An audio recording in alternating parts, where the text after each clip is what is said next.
Hello friends, ఈరోజు vlog వచ్చి Rajahmundry to Bikkavolu. Morning start అయ్యామండి. మోరంపూడి రోడ్ నుంచి కేశవరం రోడ్డు మీదుగా బయలుదేరాం. వెళ్ళే రోడ్లో మొక్కలు ఉన్నాయండి, మరి అడవిలా పెరిగిపోయాయండి. మరి ఇంతలా పెరుగుతాయి అనుకోలేదండి. ఈ వర్షాల వల్లేమో మధ్యలో మాకు బాగా ఆకలేసిందండి.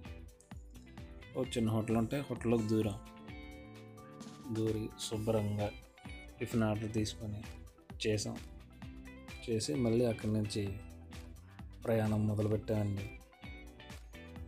అలాగా కేశవరం గేటు దగ్గరికి వచ్చేసరికి మా ఆవిడ నాతో సరదాగా, మీ చుట్టాలండి అక్కడ ఉన్నారు చూడండి అన్నాను.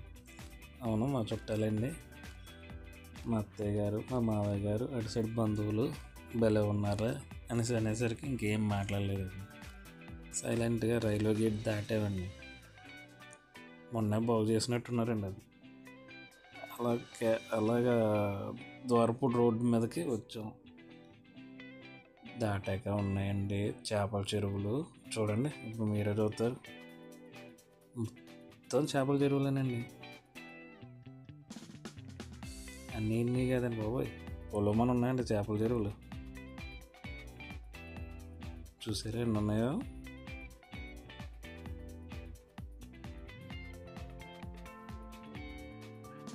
అలాగా ద్వారపూడి వంతెన ఎక్కామండి. ఆ వంతెన టర్నింగ్లో లారీ కూడా వస్తాడండి అడ్డంగానే. మరీ ర్యాష్గా డ్రైవ్ చేస్తున్నారండి ఈ లారీ డ్రైవర్లు. ఇంకా అలా వంతెన దగ్గరనే మనకి అయ్యప్ప స్వామివారి టెంపుల్ ఒకటి, కొత్తగా స్థాపించిన శివుని విగ్రహం ఒకటి దర్శనం ఇచ్చేయండి. చూసారుగా,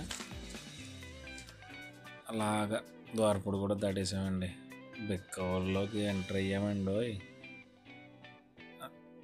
ముందుగా పూజలు అందుకునే సకల విఘ్నాలు తప్పించే ఆ దేవదేవుడైన గణేశుని దర్శనం కోసం వెళ్ళామండి.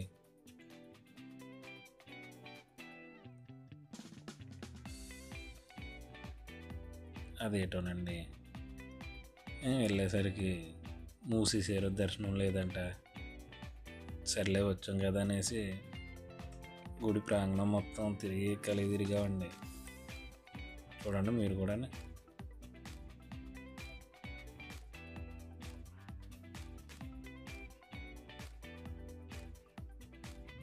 అలా తిరిగాక అటు సైడ్ చూడండి, మీకు దేవుణ్ణి అలాగా ఆ కిటికీలోంచి దర్శనం చేసుకున్నామండి. మీరు కూడా చూడండి ఒకసారి.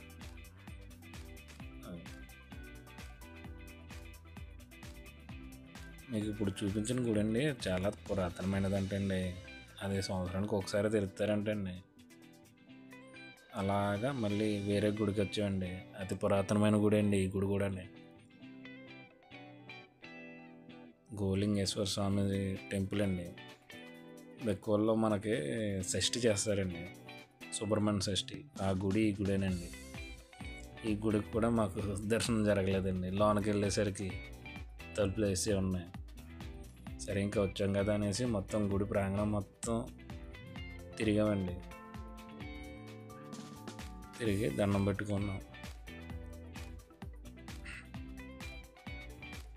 గుడి మాత్రం చాలా పురాతనమైన గుడి అండి. ఆ శివలింగాలు, నంది బొమ్మలు చూసారుగా, చాలా పురాతనమైన లింగాలండి అవన్నీ. ఆ గుడి కట్టడం అది చూసారు కదండి.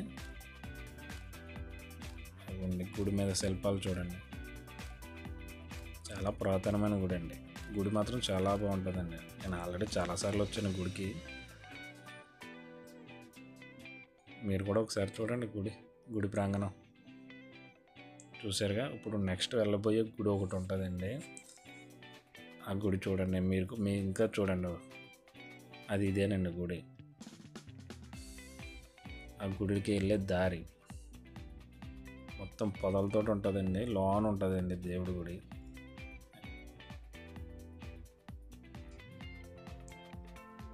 శివలింగం అండి, అది స్వయంభుగా వెలిసిన శివలింగం అండి. నేను ఒకసారి వెళ్ళినప్పుడు చాలా చిన్న శివలింగం కనపడింది. ఇప్పుడు సైజు పెరిగిందండి, దేవుడి సైజు పెరిగిందండి.